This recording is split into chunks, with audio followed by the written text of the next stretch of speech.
askanam ay mbokkam kuréel gu ñu taxawal ngir ak jàppale jëme ci moom ñoo wàcc ci mbedd yi démb doon amal ab dox di ñaawlu tëj gi fukk ak juróom ci at mooy daan bi ko yoon teg ci wàllu siif jëm ci doomu baayam askan wa dëkkee Kabada département Bounkiling ñoom jaaxle nelawtun ba yandoor ndax càccum jur gu fa daal di tar lool bu nu sañoon daal ñu am gën càggat ab brigade gendarmerie wala camp militaire xibaar yi bokk na ci it enseignant vacataire yu université Sénégal woote gu ñu def jëmee ci monsieur le premier ministre wala noonu ministre bi ñu dénk wàllu njàng mu kawe mi ñoom ñaar ñëpp ku leen ca mën a jàppale ñu jël ñu ne luy gënal seen aw nekkin ci njàngale mi ak it ñu yokk ci université yi Sénégal enseignant chercheurs yi Abdoulaye Diop ne ci technique bi digital gi may sa mbay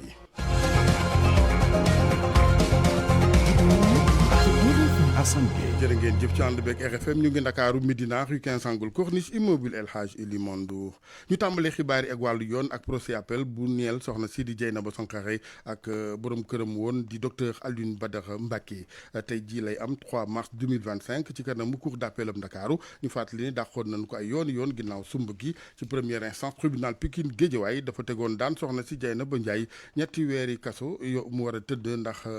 lu jëm ci wàllu ay menace siwal lu jëm ci kon ay données pornographiques ñeel borom këram bi woon moom it sëñ ba woon it ba tey ci wàllu diggante boobee ñu fàttali ni yoon mu ngi ko tegoon daani kaso ñeent fukk ak juróomi fan ci wàllu dóore ki gaañe kon jàppale ni procès bi ci wàllu appel tey ji la du ñàkk RFM ànd ci ak yéen ci bëccëgu tey ji kuréel ak jàppale jëm ci Fallou Fall ñoom taxaw nañu amal ab dox démb sax Fallou Fall ñu fàttali ni ndaw la bu ñu tegoon daan 2020 ak léegi daan fukk ak juróom ci ati kaso ndax toppee ko ak siifee jëm ci wàllu doomu baayam reportage Aminata Ba. ñu jàppee ab injustice li ñu daal di tëj ci Fallou Fall ñu daal di koy daan fukki at ak juróomi kaso yoo xamante ne da ko war a tëdd ci mbiru viol. il est manifestant di sàkku ngir ñu daal di bàyyi Fallou Fall ñu daal di doxi mbedd Fass ba tournal Yëmbal. seen càkkutéef moo ñu daal di xolaat bi la affaire ba daal di koy jugé waat avocat yi dugal nañ sax ab appel Mbaye Diagne di xarit ci Fallou Fall. doomu yëmbal la ñu tooñ ko kon doomu yëmbal bu ñu ko tooñee dafa jaadu waaye yëmbal yëpp génn ñëw taxawu pour Serigne Fallou Fall injustice bu ñu ko teg ñu teggi ko gis nañ fi ba taay ñu atte fi nit premier atte tëj ko 20 ans mu def appel deuxième atte ñu bàyyi ko ne tebawuñ ko dara si loolu noonu moom la ñuy séentu ci Serigne Fallou Fall gaaw ko ubbi xoolaat dossier bi ñu gaaw attewaat dossier bi pour ñu bàyyi Serigne Fallou Fall. autorité yi ngànk nguur gi yi la jege ñaali Fallou Fall di leen woo ngir ñu fexe ba yoon daal di def liggéeyam Oumy Fall di màkk ci Fallou Fall. dañuy adresse suñu parole ci le président Diomaye Faye di ko wax premier ministre Ousmane Sonko di wax ministre de la justice dañ leen di ñaan tey dossier Fallou Fall bi ñu ubbi waat ko attewaat ko libéré ko mu dellusiwaat ci askanam. manifestant yi am nag ñoo xamante ni ci yeneen i gox la ñu daal di bàyyeekoo ngir daal di fësal seen jàppale ci Fallou Fall ci bi la xeex ci wàllu yoon ñoom ñëpp nag ñu yore ay pancarte yoo xamante ne mën nañ cee lire libéré Fallou Fall. Aminata Ba Kër Massar rajo Futurs Médias. jëf soxna Aminata ñu koy gërëm bu baax ñeneen ni farandoo yu jaaxle lool ci nekkin muy bu maire Agnam Farba Ngom am na sax lenn ci laam-laamee ci njeextalu ay bés bi jëm ci wàllu wér-gu-yaram ak yeneen moo waral ca Fuuta askan wa jaaxle ci lool ci gàttal bu nu sañoon daal ñu gën a baxel ak wér-gu-yaramam lu ko dal ñooma leeral li Ali Bandel Ñang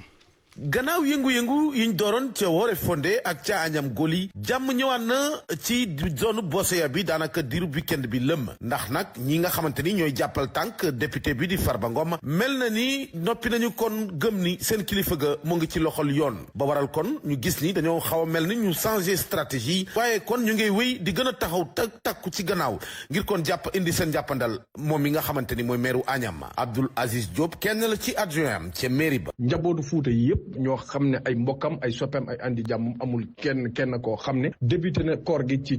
xol bu neex ñëpp ci nakar ak tiis lañ ko débuté te li mu waxoon la ci njëlbeen bi mu ñëwee ci campagne élection législative yi fale ca Agnam ci des nag ñun tey la ñu gën a takku tey la ñu gën a taxaw jàppale suñu doom amul benn composant takk der boo xam ne bu nekk ci biir Sénégal boo xam ne déployé wuñ ko Fuuta lii xew Fuuta nii guddi gii nii lu metti la ci biir Wuro Siré doon dëkkub ju doom ay rumeur ñu ngi wéy di circuler mu ñeel wàllu wér-gu-yaram député maire bi di Farba Ngom ci loole nag laaj nañ ci xalaatu Abdoul Aziz Diop. comme ni ko ñëpp gisee loolu kayit boobu ñëpp noonu lañ ko gisee ci réseaux sociaux yi naan état de santé am xool nañu infirmerie bi nee na état de santé am xëy na ñoom ñoo xam lu tax ñu wax loolu ak li ñu gis kon nag ñun liñ ci war mooy jël opinion bi en témoin nañu xam ne bu dee loolu lu am la bakkanam bu dee mu ngi ci xotto gerte nañu xam ne le seul responsable te ëllëg lépp lu ko ci mënta dal. jàppale ni moom farandoowu Farba Ngom yi jéemoon nañu ay pexe yu bare ngir kon amal ay action wone seen naqar ci jàpp gi ñu jàpp seen kilifa ci wàllu politique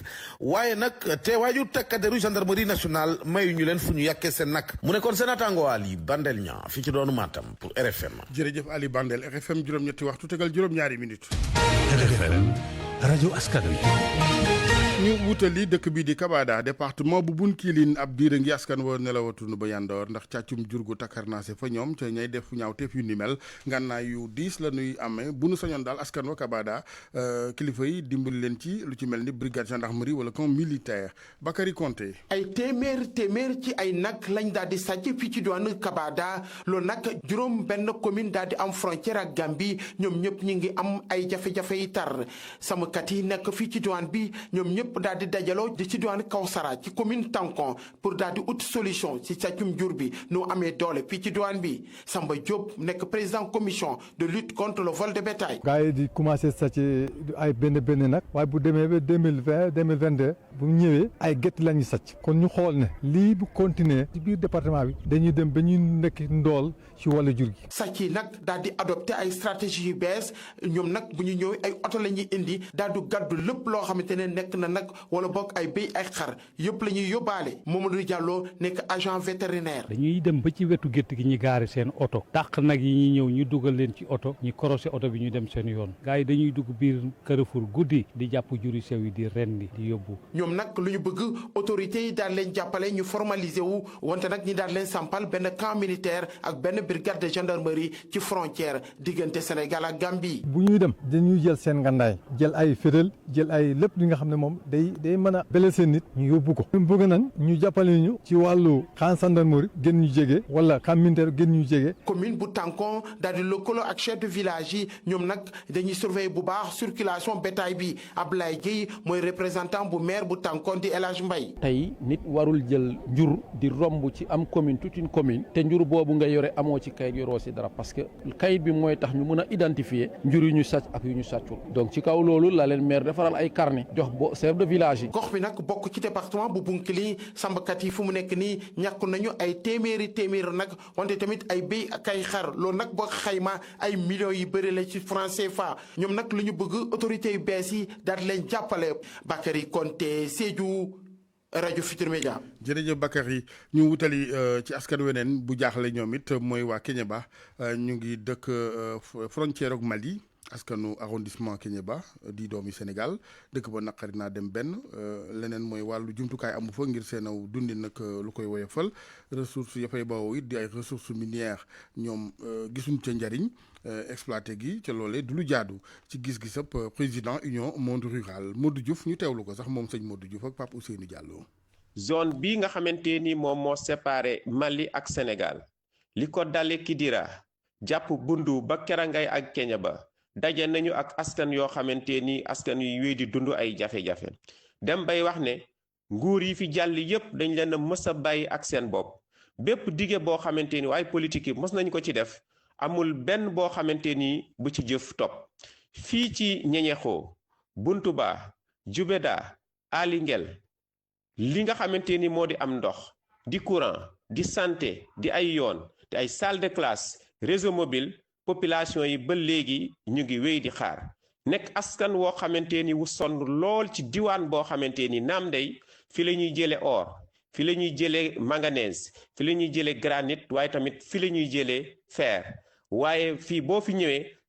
lépp jafe-jafe la pour ñu faju sax dañuy dem ba Mali door a mën a am paj mu jur nag dëkk yoo xamante ni ñoo ngi koy gental waa dëkk yi di daw di dem di làqutu ci dëkku taax yi waaye situation bii mu ngi am ci jamono boo xamante ne nii ñii nga ñu fi nekkoon ŋànk nguur te jàpp ñu woon dara ba ci balaa nguur ñuy tayle ay milliards yoo xamante ni pour mën a mucc ci kaso lii nag sagalul Sénégal. mu nekkoon président union monde rural Modou Diouf ci waa Kéniéba arrondissement Kéniéba ak seen jafe-jafe ci wàllu nekkin ak dundin jafe-jafe yeneen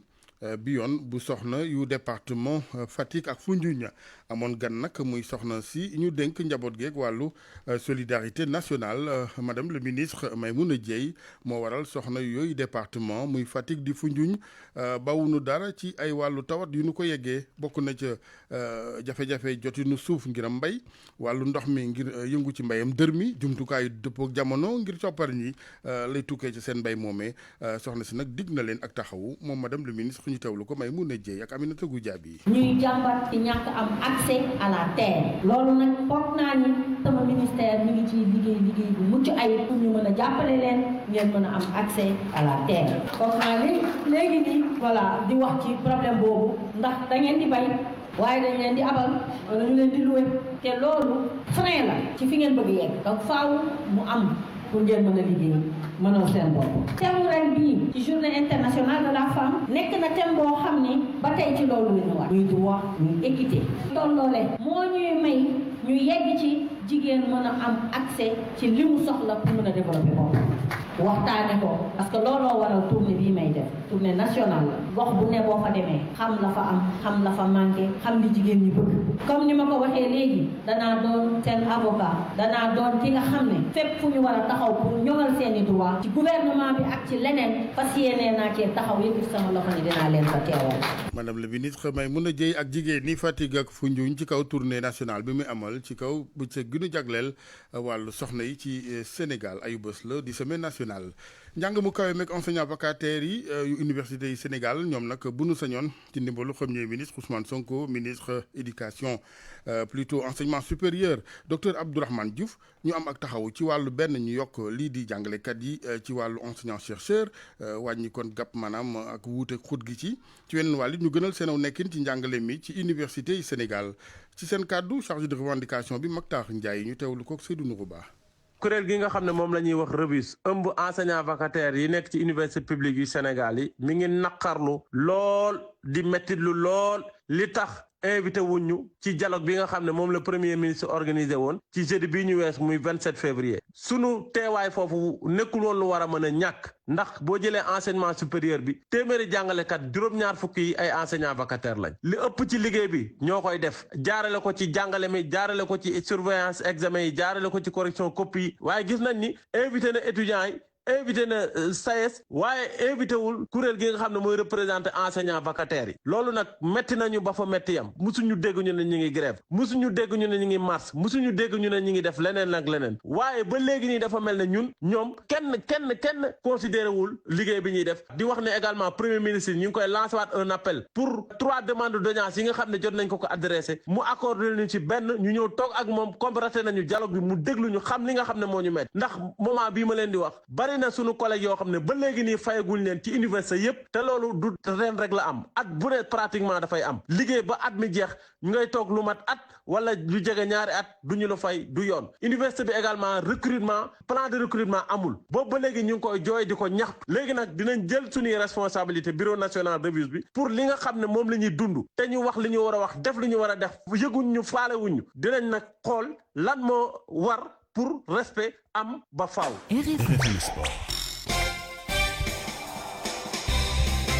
Malal Junior Diagne maa ngi lay ziar maa ngi lay dellu ziar bu baax Sénégal koo gis mu ngi dank fanaanal ñëpp a ngi dugg maa ragal ni des na tuuti dentiste yi nañ bari client de kenn du fi dese bëñ de réew mi métti na de El Hadj Assane aca bismillah aca ñu daal di door ak footballu Sénégal ak leader bi di Gorée da doon jongante jëm si fukk ak juróom benneel bi journée championnat ñoom nag dañoo témboo seen diggante ak ñu ngi doon jonganteel di waa Oslo FA ku nekk ñoom am nga benn bal ci sa kanam morom Alimal di entraîneur bi nii poñ booba day am solo ndax fu mu toll nii rawante la waaye am da nga yokk sa gafaka ngir jiitu Alimal la ñuy déglu. waaw damay sant yàlla rek di wax alhamdulilah parce que instant bu ma égaliser bi c'était très dur ci fin temps bi la donc damay wax ne sama joueurs yi am nañu abnégation dem nañu ba fu jeex ba trouver nañu égalisation kon dama ci sant yàlla te di leen féliciter di gërëm joueurs yi tamit parce que aussi sonn nañu su des fois tamit damay wax pour ñu gën a di leen ñaax anki ñoom sonn nañu des fois entraînement bi ak lépp mais heureusement comprendre nañu donc maa ngi sant yàlla ci loolu vraiment. 11e journée ngeen gagné psychologiquement la ngeen di gérer loolu. mais man nag tàmm naa li xam nga footballeur ancien ba pare ma nekk entraîneur donc damay gérer toujours parce que damay ne benn moment boo xam ne boo ci nekkee boo ci génnee rek bu ñu commencé flamber rek ñaan naa yàlla loolu comme début bi c'était difficile wala daan ñoo na fekk ñu dóor ñu ma ne leen mais football nii la on va essayer maintenant d'aller gagner à l'extérieur et aussi sunu match bu ñu amee suñu dëkk nu ñu fexe tout jéem a gagner donc loolu ci loolu lañ topp donc espérons que ñu continuer ci loolu ligne boobu incha allah bu soobee yàlla. ngeen yàgg ci kaw loolu quand même pression buy tegu ci. pression bu métti la pression ci ñëpp la supporter rek même supporter da lay woo sax ne la mais Ali waroo fi jógee te yàlla moo xam ñun lan lay dogal mais xam nga rek comme lu ñu wax man damay maintien lu ma am baax na. lu mu am rek daal di kon yóbbu fu mu toll nii nag moom moo jiitagum moom Ali Mal ak waa Gorée yooyu ñi toppoon ci ñoom sës leen rek doon leen diir ngir jëm leen roppi mooy waa Jaraaf yi dañoo témboo seen diggante ak waa Génération Foot loola itam jongante la boo am ni sàkk at dafay nekk jongante bu métti ndax ñi jiite Génération Foot ay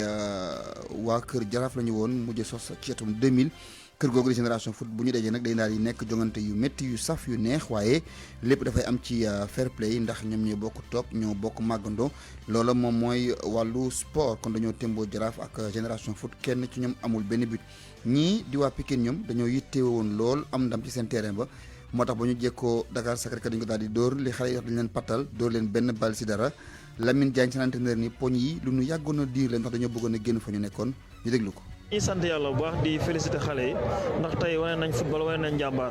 te waxoon naa leen Dakar Sacré-Cœur su ngeen ko bañ a gañe foog ngeen nangoo doo foog ngeen xeex foog ngeen football te jàpp naa tey loolu lañ def waaw xam nga boo xoolee nag équipe bi dafa nekkoon ci benn situation bu difficile boo xamante ne voilà kenn mënut a wax lépp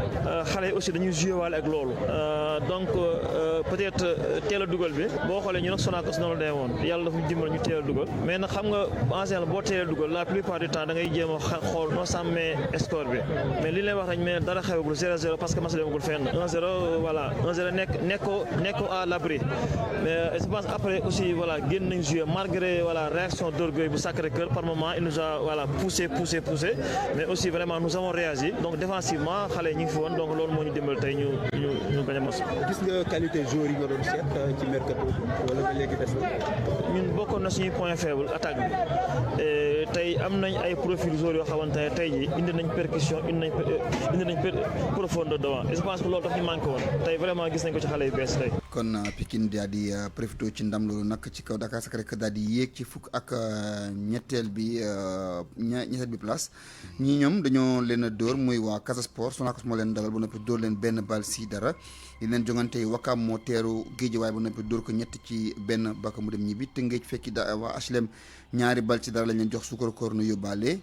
ci wàllu Ligue 2 bi Esamaay moom daa dina dëgëral taxawaayam ci bopp classement bi daa dina dóor Douane ñaari bal si benn dëgëral ni moom daal équipe boo xam ni lu mu bëgg mooy fexendi ba yëg ci kaw ci yeneen jongante yi Saloum moo dem daan Jàmbur benn ci dara Bambey ak Kaffrine dañoo témboo ku ne am nga benn sa kay morom RS Yoff ak waa Cambérène itam dañoo daal di témboo ku ca nekk am nga benn but sa kay morom mu nekkoon jongante entre ñaari équipe bu Lébu Yoff yi ak waa Cambérène waaye ba mu jeexee ku ci nekk da nga saafante sa morom daal di ñibbi Acasan Gueye ndax tàggat yaram loolu moo ko tax a jóg. nañ def safaan noo xool rek. waaw ku ne yóbbaale blessure xam nga football yaa ko wax. le sport c'est pour boole nit ñi. Sénégal war nañ bàyyi bu ñuy sport di xeex ak toj ak rajaxe. da war a jóg ci réew mi de. non indiscipline bi kay moom xaw ma cat la fi. yaa ngi ni toog. maa ngi nii. maa ngi ñëw sa bureau jox la sa demande d'explication bi. pour daw liggéey bi nga daw liggéey une semaine. non ma ñaar ñu rek dañu xawoon a. kii di wax Pape Dia rek dañuy maintien léegi. pour man RFM mooy rajo bi gën a jege askan wi. RFM rajo bi jaamu seen soxla. ñu ñëw ak yéen ci wàllu cosaan ak aada geek soxna Anna Rocha. maa ngi leen di nuyu mbokk yi ñaar fukk ak juróom-ñeenteeli édition FESPACO jeex na ñu xayma participation wu Sénégal ci édition 2025 bile Sénégal dem na ak lu tollook ñaar fukki film ak ñett am nañ kon ci compétition officielle bi benn raaya mooy bu Yankoba Diémé ci catégorie film d'animation am benn mention spéciale du jury ci film bii di Timpi Tampa bu Adama Binta Sow jury bi nag rafetlu bu baax a baax performance su Pape Ali Diop di acteur principal film bi. sama xol sedd na trop. waaw def tey sa premier long métrage ñëw FESPACO nga am ci mention spéciale vraiment kontaan ak ndam laa ci jëlee. producteurs yi itam am ci mbégte lool ku ci mel ni Oumar Sall jiite Cinécap. tey lii sama mbégte mooy jël benn xale bu nga xam ni kenn xamu ko ma jëlee ko un point bas A indi ko un point B mu egg si fii jury bi seetaan filmam jël distinction defal ko saluer performance su acteur am yi lu am solo la surtout ndaw yi nga xam ne ñoo porté film bi mais surtout suñu dëkk Sénégal aussi mu nekk aussi film boo xam ni dafa symboliser que ni bon y a eu de l'accompagnement mais accompagnement bi am na njëriñ ndax père yi nangu nañ ni que film bi am na solo am na njëriñ loolu mooy mbégte. ci wàllu catégorie perspective Angèle Diaban amul raaya waaye nag am na mbégte loolu bokk ci ñi produire étalon d'or de Yenenga bi daal dina am itam benn raaya ci atelier Yenenga post production ak société am bi di Caroninka. sama société de production kontaan nañu parce que ci ñeenti projet yi nga xam ne indi woon nañ ko fii ci jongante bi am na ci ñaar yoo xam ne am nañ ci ndam muy Katanga bu Dani Kouyaté bi nga xam ne burkinabé la te ñun ñoo ko coproduire nañ ci liggéey nañ ci ak suñu société Caroninka moom moo gagné étalon d'or bi kon dañ ci am mbégte bu baax parce que damay ne xale màgg na parce que tey dem naa bay produire film yu mag yu am doole yoo xam ne gagné nañu tey ci étalon d'or FESPACO 2025 donc loolu dama koy sant yàlla bu baax a baax a baax. Abdoul Aziz Bass moom itam am na prix spécial UEMOA ak filmam bi di 2002 bataille contre l'oubli ci wàllu catégorie Yenenga coproduction Sébastien Tendeng ak Ousmane Diagana ñoo jël raaya bu njëkk boo xam ne mu ngi am lu tollook juróomi junni ci wàllu euro. Marfous Thiam moom itam daal di am le grand prix du programme DOCDE ak projet documentaire bi di Silabok. Sénégal kon deful li gën que édition bi le weesu atum 2023 nga xam ne délégation sénégalaise bi ñibbisi woon na ak ñaari mention spéciale. gëj na nag yéeg ci kaw podium bi mbokk yi fi la ñu yem ci seen chronique culture di leen jaajëfal bu baax a baax ci déglu bi dig daje ëllëg incha allah. Soumari.com ak seen application bi ngeen mën a télécharger ci App Store ak Play Store agence de voyage bi wóor di Suknak Travel ak Kenkeyri AAD Abdou Alima Diop ñoo leen ni may li ci yéenekaay yi. yéenekaay yeeg Mamadou Mouhamed Ndiaye. jërë ngeen jëf li am ci réew mi ndax reddition des comptes la wala règlement des comptes journal Tribune moo ko xëy di laaj ci xëtamu njëkk teg ci dañuy wax ne bu weesoo Lat Diop ak Samuel Sarr ca kaso ba ak Farba Ngom ak Tahirou Sarr yi leen fa fekk bu yàggul am na yeneen i kilifa yu nekk ci réew mi yoon tegi gët le témoin nañu Xaadim Ba ma nga ca kaso ba Lat Diop ma nga ca kaso ba Samuel Sarr ma nga ca kaso ba Farba Ngom ma nga ca kaso ba Tahirou Sarr ma nga ca kaso ba bu weesoo l'homme des affaires yooyu ak politique yi ñuy teg loxo journal le témoin mi ngi laaj kan moo ci nar a topp boole ko nag indi ci xëtamu njëkk nataalub Abdou Karim Sall ak bu Moustapha Diop moom Moustapha Diop l'Observateur ne nañu fiir gi jàpp na ko bu doonum picc mu ñuy këppatal la ñu ne mbëpp na jege na lool ñu woolu ko ca pôle judiciaire financier ak immunité parlementaire am nag moom maire bu Louga bi l'Observateur ne nañu bu ñu ko levéwul ci fan yii di ñëw danañu ko dindi ci semaine yii di ñëw ki dem kaso bu yàggul di Tahirou Sarr bari na ay yéenekaay yu xëy di ñu wax li ñu xam ci moom bokk na ci journal Point Actu mi ñuy wax ne moom Tahirou Sarr ci métier marchand ambulant ci la tàmbale ba ni ko yàlla dénk ay milliards tey Dakar Times sa jàppee ko référence ci jeunes yi maanaam royuwaay ci ndaw ñi journal bi nañu juróom-ñetti hectares yu suuf yi ñu wax ne da ko am ba tax ñu koy ŋawtee ci réew mi wuruju ko nju jaaju ko vente aux enchères publiques la ñu organisé woon teg terrain yi di ko jaay Tahirou Sarr ñëw jënd ko ci kanamu ñëpp ba sub àllarba la woon fanweeri fan ak benn ci weeru sulet atum 2019 te sax yéenekaay bi nee nañu matul 8 hectares yi ñuy wax 7 hectares 961 la di suuf soo xam ne Léopold Sédar Senghor ak Cheikh Hamidou Kane ñoo ko mooman Dakar Times nañu mënees na ko bañ moom Tahirou Sarr waaye nag du tee ñu wax dëgg lii dëgg tey dëgg mooy li ko dal ba tax ñu dugal ko ci kaso bi dara waralu ko ludul ay politiciens yuy xeex mu nekk ci seen biir ci biir loolu journal Le Quotidien mi ngi wax ci xëtamu njëkk ne kuréel gi ñu naan Front pour la défense de la démocratie ñi ci bokk ca nekk ci États-Unis ñoo ngi sàkku ñu libéré ñi ñu jàpp ne ay détenus politique la ñu ci réew mi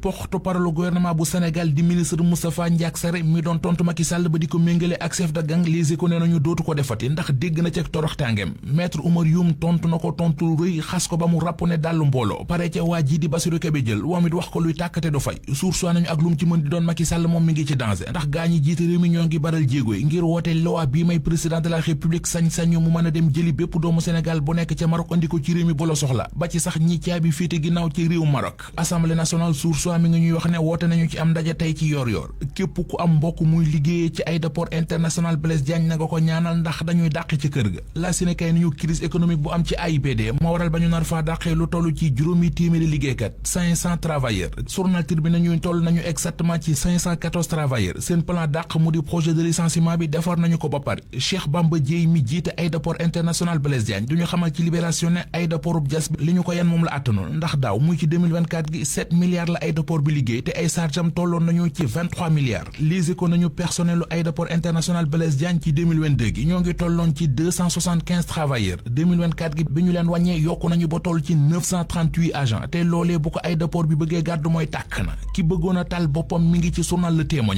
ubbil yéenekaay bi benn waay la bu dëkk ca Kees rue Sans Soleil journal bi ne nañu jabaram moo ko ñaan baat ba convoqué ko tribunal waa ji ne du ko dégg tax mu dem ca salle de bain sottoo ko essence ne bu jabar yi génn muy taal boppam. Soumari.com ak seen application bi ngeen mën a télécharger ci App Store ak Play Store agence de voyage bi wóor di Suknak Travel ak Kenkeyri AAD Abdou Alima Diop ñoo leen doon may li ci yéenekaay yi. Démentir Ndiaye kooku góob ma ni Thiès la dëkk jërë ngeen jëf mbokk yi xibaaru 8h yi la woon ak RFM bokkoon na ci wàllu yoon ak njabootu sëñ Fallou Fall ay jege ñaaleem ñi taxaw def ab doxob ñaxtu démb la nu bëgg mooy ñu ubbiwaat dossier am attewaat ko ndax dañu ko daal di tegoon daan 2020 ak léegi fukki ati kasoog juróom toppee ko wàllu siif jëmee ci doomu baayam loolee nag ñoom njaboot gi jàpp ne du lu wér moo waral ñuy sàkku ak attewaat ci kilifa yi fi ne askanu Kabada ci département Bounkiling ñoom nelawatuñu ba yandoor ndax càccum jur gu takarnaase ña ko fay def di wuy yoo xamante ni ay ngànnaay yu bon la ñuy am bu nu sañoon daal ñoom askan wa Kabada ñu daal leen di taxawal lu ci mel ni ab gendarmerie ak camp militaire jàngalekat yi day enseignant vacataire ci université di daara yi kawe yi Sénégal bu nu sañoon ñoom ñu gënal seen nekkin ci njàngale mi ak it yokk enseignant chercheurs yi ci université yu Sénégal Abdoulaye Diop nekkoon ci technique bi El Hadj Assane Gueye ci micro bi digital gi may sa mbay ca kanam tuuti ñu ànd ak yéen ci penco gi ak RFM di dellu di leen ziar yéen ñëpp di encouragé sekkee nag njawee ni Ablaye koor gi léegi mu jeex benn dem na des na rek 28 jours kese ñu yendu ak jàmm